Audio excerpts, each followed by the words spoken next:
just doesn't sound right. That's my first takeaway from this trailer. We got a new special look at the Aladdin movie for 2019. And I wasn't expecting much. I know there's people out there who have been really anticipating the first reveal of Will Smith. He was shown in Entertainment Weekly when they did a special on Aladdin, so we've already seen some images of what he's gonna kind of look like. Will Smith told us he's gonna be blue, and then Genie, wishes, lamp, none of that ringing a bell.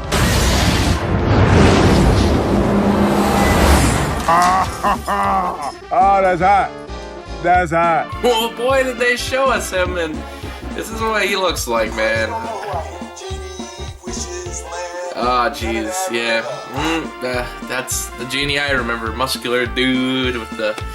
I guess he really did have a long goatee in the original movie, but there's something very distracting about it this time around. I don't know what it is. People are making fun of it. I've seen the memes and I've seen the comparisons. Flashbacks to Shark Tale, Will Smith fish. Oh, but you know, I knew Aladdin was going to run into this problem from the beginning. They kind of drew themselves into a corner. They didn't draw themselves into a corner. They CGI'd themselves into a corner.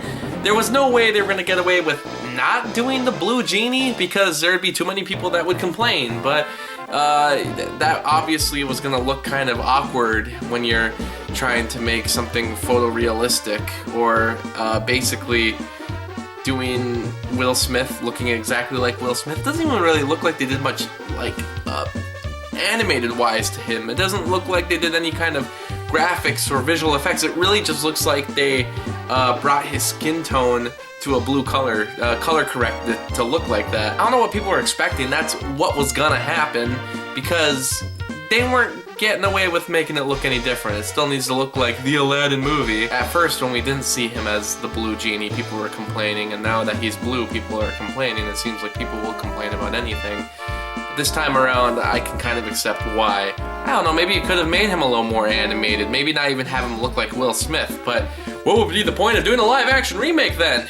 Gotta get those bucks somehow. Honestly, my thing with the trailer are the other little bits that are shown. For instance, we get the first look at Jafar and what his voice is gonna be like, and yeah, it looks and sounds very much like a teenage boy. I'm sorry, I don't know anything about the actor, and maybe he is an older dude, but here he just doesn't really have that snide look to him. He doesn't have that defining evil but kind of funny looking Jafar face. He doesn't have that same sound. It just doesn't match up for me. So how on earth are you going to make that villain as iconic in this movie as he is in the original? You can't. It just doesn't really work in live action, and that's one of those that I don't know, I think maybe he's got something more goofy planned, but the couple bits we got, especially at the Cave of Wonders, I don't know, just everything that Jafar says was always so memorable. And I still have high hopes for Will Smith and what he's going to do with the performance,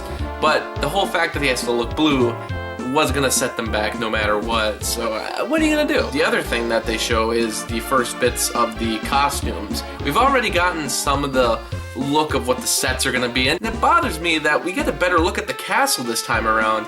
And what's weird is that it seems that these live action remakes believe they need to be more complex than the animated movie because the animated movie is not only animated, but it is inferior. It's that our live action movie must do things bigger and better. But the thing is, with animation and with film in general, sometimes simplicity can be good. The original castle is so iconic. It's not like this really complex design, and it's the most iconic castle that I've seen in all the Disney movies. It's so amazing to look at every time. You just feel the size and scope of this place. And in this movie, it just, I don't know, it just looks like a normal, everyday, cluttered New York landscape. I mean, I know it's not New York, but that just kind of is what it feels like. It feels like New York in the desert. I don't feel like I'm transported to a different world. You get a shot of their costumes, and I mean, like a lot of these live action remakes, yeah, the costume design, those low budget productions that you would see in high school, you know, especially if you've seen an Aladdin production in high school, that's what the costumes look like. They're staying true to the culture, I understand that, but the costumes still kind of have a fake vibe to me. It's like the Disney live action remakes are both very expensive and very cheap at the same time. And then we get a shot of Raja. We haven't seen Raja yet. Here though, they're trying to just make a photorealistic tiger. Just like it looks like they took the tiger from Jungle Book and just popped it in this movie. I get that has to look real, but you know, that just kind of goes back to the problem with these live action reboots, is that it's not as appealing to look at. It might have that great fast-paced Guy Ritchie style. He might be bringing something very unique to the table. But for now, I'm just not seeing it. And I'm seeing that blue genie and I'm thinking, big fat liar? I don't know, that's the first thing I thought of. Up in the genie lamp, born and raised, cramped in the space for the most of my days, chillin' and make some wishes and screw. Whatever, I can't. Will Smith, I really want to believe in you, man. I really want to believe in this movie. Come on.